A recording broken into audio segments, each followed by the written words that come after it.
Salut les Kill Teamers, c'est Joker et on se retrouve aujourd'hui pour une nouvelle analyse de faction. Aujourd'hui, nous allons aborder la faction des Serfs de l'Empereur, donc l'élite de chez nos amis de l'Imperium, à savoir les Custodes et les Sisters of Silence. Abordons donc cette nouvelle faction dans le détail. Une kill team de Serfs de l'Empereur se compose de deux fireteams choisis dans la liste suivante, soit une fireteam de gardes custodiens, soit une fireteam de Sœurs du Silence. Les gardes custodiens pourront chercher les archétypes rechercher destruction et sécurité, là où les Sœurs du Silence vous apporteront en plus le fait de chercher les objectifs de reconnaissance. Dans une fireteam de garde custodien, vous aurez une fireteam composée de deux agents de garde custodien, chacun d'eux équipé séparément des options suivantes, soit une lance de gardien, soit une lame sentinelle avec un bouclier storm. Si votre kill team ne compte aucun leader, au lieu de sélectionner un agent custodien gardier, pour une fireteam garde custodien, vous pouvez prendre un custodien leader. Donc ce n'est pas en plus, c'est bien à la place de. Donc 2 custodes maximum par fireteam. Il pourra également être équipé d'une lance de gardien ou d'une lame sentinelle et bouclier storm. On verra après, par rapport à ses armes, les avantages, les inconvénients, etc. Et enfin, vous avez la Fireteam de Sœurs du Silence, qui elle sera composée de 5 agents Sœurs du Silence sélectionnés dans la liste suivante. Là, on n'a pas de maximum autorisé, donc on peut vraiment se lâcher. On peut prendre une Prosecutor, une Répurgatrice ou une Vigilator, on les regardera dans le détail. Pareil, si votre kill team ne contient aucun autre agent leader, au lieu de sélectionner, non pas en plus, donc vous pouvez prendre une Sœur du Silence supérieure qui aura une des options suivantes, Bolter, Écrosse, Lance-Lame, Écrosse ou Espadon d'exécutrice. Donc potentiellement, vous pouvez spammer les Lance-Lames, spammer les Bolters ou spammer les Espadons. On va voir ça dans le détail. Commençons par l'élite des Space Marines. Les gardes custodiens, donc le garde custodien guerrier. Ce qui est bien avec cette kill team, c'est qu'elle est très courte à décrire.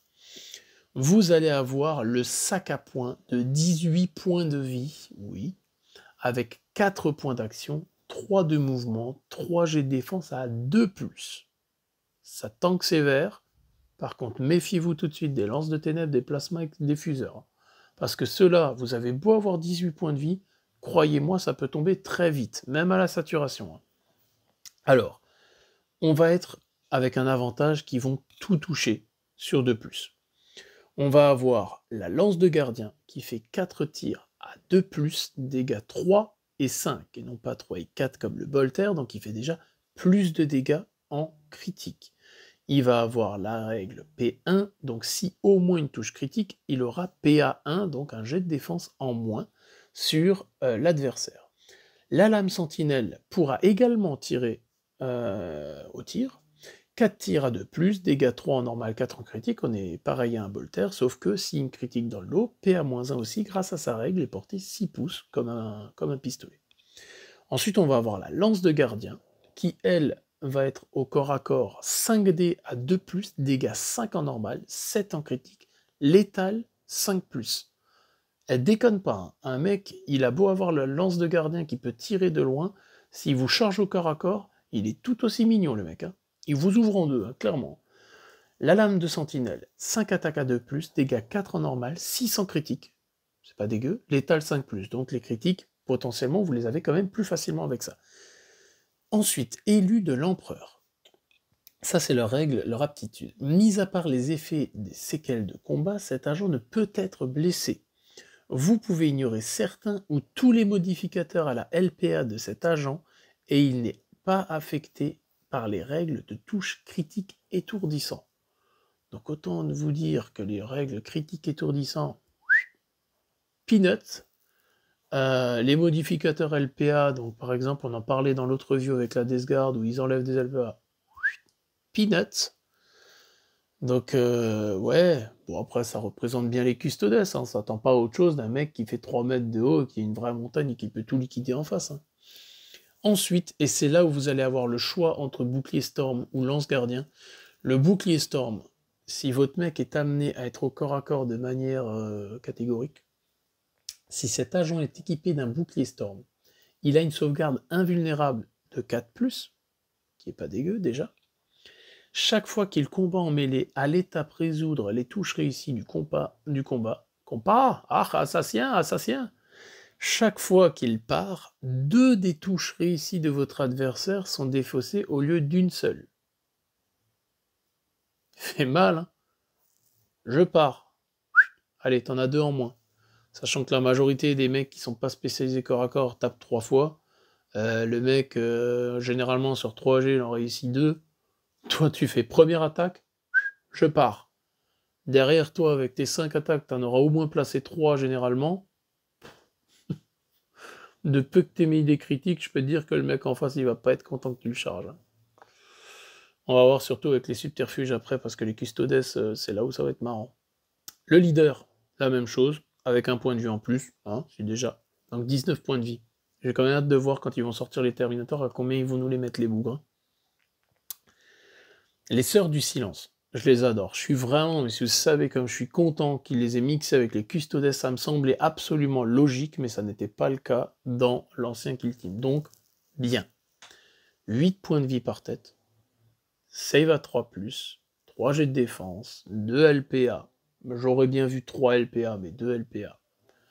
Voltaire et Cross, le classique. Tant qu'un agent est à 6 pouces d'un agent Anathema Psychana, il ne peut pas accomplir d'actions psychiques. Les agents Sœurs du Silence ne peuvent pas être ciblés ni affectés par des actions psychiques.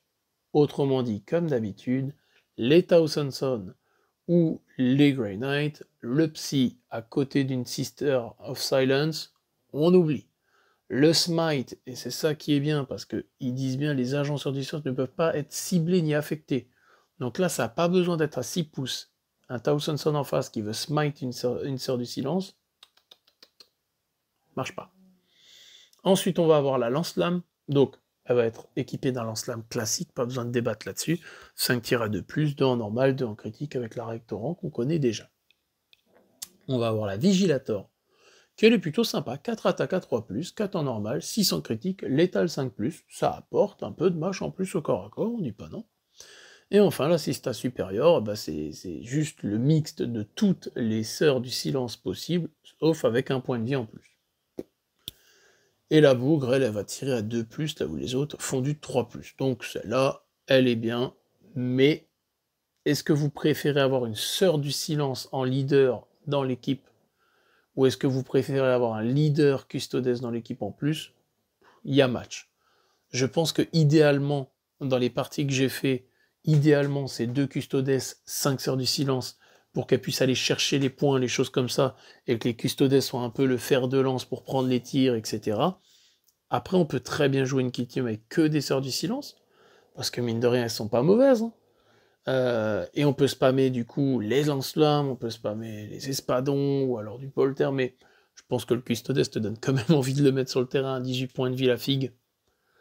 36 PEV quand même si t'en mets 2. Hein. Quand tu mets ça sur le papier, c'est sympa quoi. Abordons les subterfuges stratégiques. Les gîtes de l'empereur pour un point de commandement. Jusqu'à la fin du tournant, chaque fois qu'un dé d'attaque est censé infliger des dégâts critiques à un agent Serre de l'empereur, donc tout confondu, Sœur du Silence et Custodes. Donc amis, vous pouvez choisir que le dé d'attaque concerné inflige des dégâts normaux à la place. Un PC au début du tour, si le mec a du placement en face ou des trucs comme ça, ou des armes où vous savez que la critique elle est assez facile ou autre, allez on y va. On y va, on y va, on y va. Parce que c'est chaque fois qu'un dé d'attaque est censé infliger des dés critiques à un agent. Donc à chaque fois, pouc, la critique, pouc, la critique, pouc, la critique. Et mine de rien, c'est quand même ça qui vous fait tomber assez vite avec les armes à PA qui font de la critique, qui font mal. Un PC pour la peur rampante. Jusqu'à la fin du tournant, tant qu'un agent ennemi est à 3 pouces d'un agent Anathema Psychana, donc les Sœurs du Silence, dégrader les caractéristiques de capacité de tir et de combat des armes de tir et de mêlée dont l'agent est équipé comme s'il était blessé. Ça peut faire maximiser les chances si vous envoyez un espadon corps à corps contre donc une Sœur du Silence. Hein. Ça fait comme s'il était blessé, donc il va toucher plus difficilement. Situationnel, comme j'ai tendance à dire. Et enfin, guerrier hors pair, celle-là, Je pense que si vous jouez Custodes, c'est là où je me dis, est-ce que je jouerai pas 4 Custodes? Donc 2 Fireteam de 2, parce que un PC, jusqu'à la fin du tournant, chaque fois qu'un agent Adeptus Custodes ami est activé, il peut accomplir jusqu'à 2 actions tirées et combattre à l'activation concernée. Je tire, je charge, je tape. Ok. On refait. Je tire, je charge, je tape, je tape. Chaque fois qu'un agent, donc tout le monde. Ouais. Les PC, on va le garder pour ça. Hein. Les relances tactiques, on va les garder de côté, on va maximiser ça parce qu'on va maximiser la saturation au tir et au combat.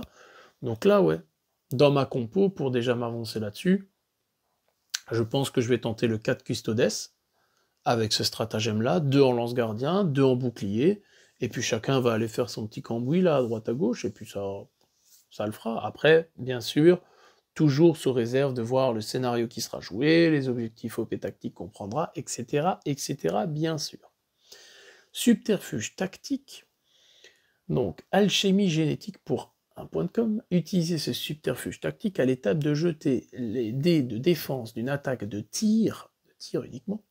Après avoir jeté les dés de défense pour un agent Adeptus Custodes ami, vous pouvez changer une de vos sauvegardes normales retenues en sauvegarde critique.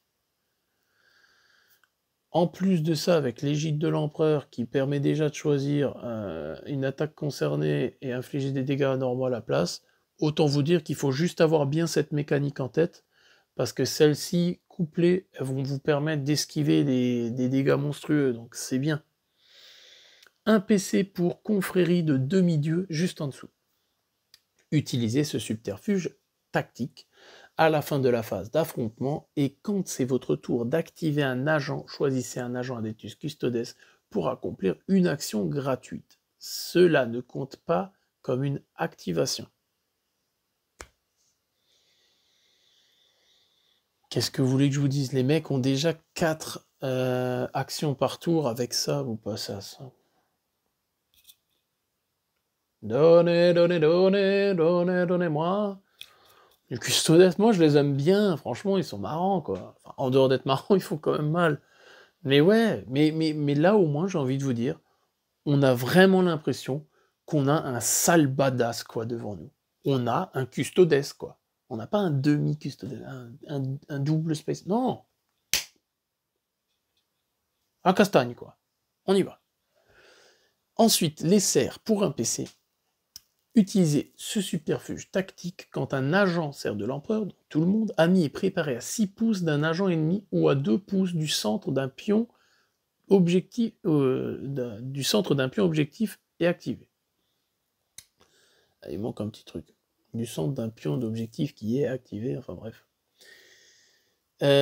Si un agent Anathema Psychana, si c'est un agent, donc si c'est une sœur de séance, choisissez un agent Adeptus Custodes ami préparé visible à 3 pouces de lui. Si c'est un agent Adeptus Custodes, choisissez un agent Anathema Psychana visible à 3 pouces de lui. Les deux agents sont activés en même temps et vous pouvez accomplir leurs actions dans n'importe quel ordre.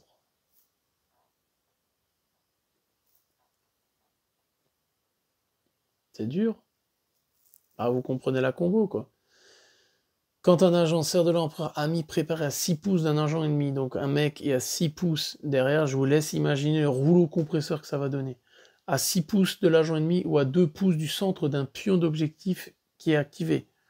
Donc, vous prenez 2 custodes, les mecs, vous claquez, je sais pas, vous claquez guerrier père pour un PC, donc ils peuvent tirer 2 fois, combattre 2 fois.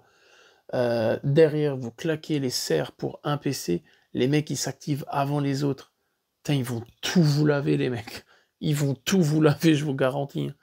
Donc, ouais, bien avoir toutes ces tactiques et stratégies en tête, parce que quelque part, comme c'est une kill team qui va être peu populeuse, forcément, derrière, il faut combler avec les stratagèmes ou autres. Par contre, vous allez vite les cramer. Hein. 3 PC début de game avec un leader, un PC par tour, donc vous allez en cramer 2 par tour, voire 3 dès le début pour essayer d'assurer et maximiser. On est sur un jeu, on le rappelle, très létal, donc ils vendent un peu du rêve quand même avec leurs armures dorées, hein, on va pas se le cacher. Les équipements, on arrive à la fin, les gars. Et les dames, toujours les dames aussi. Le parchemin de serment, une fois par bataille, quand cet agent, donc 3 points d'équipement, quand cet agent combat en mêlée effectue une attaque de tir, ou si une attaque de tir est effectuée contre lui, vous pouvez utiliser ce subterfuge tactique relance de commandement sans dépenser de PC. Relance gratuite pour 3 points d'équipement, on dit pas non. Grenade d'entrave, agent custodes seulement, pas les sistas. L'agent peut accomplir l'action suivante durant la bataille. Grenade d'entrave, choisissez un agent ennemi visible et à 6 pouces de cet agent, soustrayez 1 à sa LPA. Cet agent ne peut accomplir cette action qu'une seule fois et ne peut pas accomplir cette action tant qu'il est à portée d'engagement de l'ennemi. C'est gratos, pour 3 points d'équipement, on enlève un point d'action à l'ennemi. Ça peut être situationnel, mais il y a des situations justement où ça peut être hyper important d'empêcher l'ennemi de prendre un point, de pouvoir ramasser ou quoi que ce soit. Donc, c'est 3 points d'équipement, certes, mais ça peut être utile au bon moment. Miséricordia, on était habitué à les avoir dans les équipements de base. Là, c'est devenu un équipement à part qu'on va choisir. 2 points, uniquement un agent custodes non équipé d'un bouclier Storm, donc uniquement ceux qui auront des lances gardiens. Miséricordia, chaque fois que cet agent combat en mêlée, vous pouvez utiliser cette aptitude. En ce cas, jetez un dé de 6 sur 3+, l'agent ennemi qu'il a affronté dans ce combat subit 2 blessures mortelles. C'est cadeau. Sachant que, avec le nombre d'attaques qu'ils envoient déjà de base, et le nombre de dégâts qu'ils font, que ce soit avec une lance ou avec une épée, je pense que le mec en face va déjà être lavé. Mais si vous avez encore une fois envie de bien remuer le couteau dans la plaie, miséricordia. Amen. On passe à la suite. Grenade anti-psy, uniquement pour les sœurs du silence. 4 tirs à 3+, 1 dégât en normal, 1 en critique, mais c'est pas ça qui nous intéresse. Ce qui nous intéresse, c'est la règle anti-psy.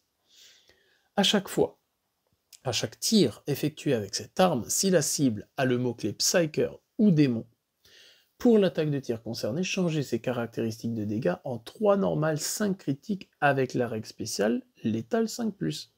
C'est comme d'habitude, hein, les sœurs du silence, clairement, elles sont au maximum de leur potentiel dès lors qu'elles affrontent des démons ou des psychers type Thousand Sun ou Grey Knight. Donc, dès lors que j'affronte ces mecs en face, à 2 points d'équipement, je me dis, il n'y a aucun intérêt à ne pas jouer des Sœurs du Silence face à ces factions-là, puisque c'est là où elles vont avoir leur buff pour eux. Donc, si je joue contre ces factions-là, je mets des Sœurs du Silence. Après, est-ce que je ne mets que ça et pas de Custodes? Ça, c'est à voir en fonction de la mission ou autre, mais sinon, l'anti-psy, dès qu'on a du psy ou du démon, on se lâche. 2 points d'équipement, j'équipe à tout le monde. Masque Vratine, pour 2 points d'équipement, a une Sister of Silence. Une fois par bataille, quand un dé d'attaque est censé infliger des dégâts à cet agent, soustrayez 3 aux dégâts infligés, jusqu'à un minimum de 0. Situationnel, 2 points d'équipement, on peut en équiper à tout le monde, elles n'ont pas autant de points de vie que les custodes, donc, même si ce n'est qu'une fois par bataille, ça peut vous empêcher de passer dans des paliers où vous êtes blessé et du coup vous avez moins 1 en mouvement et moins 2 en LPA, et moins 2 en mouvement, donc pas déconnant, à 2 points d'équipement. On peut en placer 5 max, bon on va mettre des grenades anti-psy, comme dit si on a des psychers, mais sinon les masques, les parchemins, franchement ce qui me plaît, c'est que leurs équipements permettent de répondre à n'importe quel kill team en face. Couplé au subterfuge tactique et stratégique, on a vraiment une kill team qui est peut-être peu populeuse, mais qui demande à bien réfléchir et surtout à très bien connaître le potentiel qu'ils ont en tactique et en stratégie, parce que derrière, ils peuvent répondre ensemble à n'importe quel adversaire. Donc c'est sûr, à moindre perte de custodes, vous lâchez une petite larme, parce que bon, ça fait un gros tank en moins sur le terrain, mais ils ont de quoi tanker, ne serait-ce que pour le tour 1 et 2, avec les points de com au début que vous aurez à utiliser, ils peuvent tanker pas mal de dégâts. Et si ça vous permet de déjà être au corps à corps ou d'être à portée de tir pour ensuite faire 2 tirs, 2 combats avec des custodes ou gérer les psychers, attention, pour moi, c'est une des kill teams dans le top 3.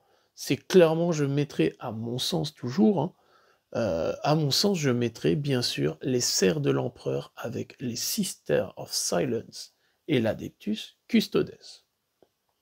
Ladies and gentlemen, ceci sonne la fin de ce récap concernant l'analyse de faction de la kill team de Serfs de l'Empereur. J'espère qu'elle vous aura plu. On attend vos retours en commentaire comme d'habitude. Et je vous dis à très bientôt pour une nouvelle analyse. A plus les kill teamers. Ciao ciao.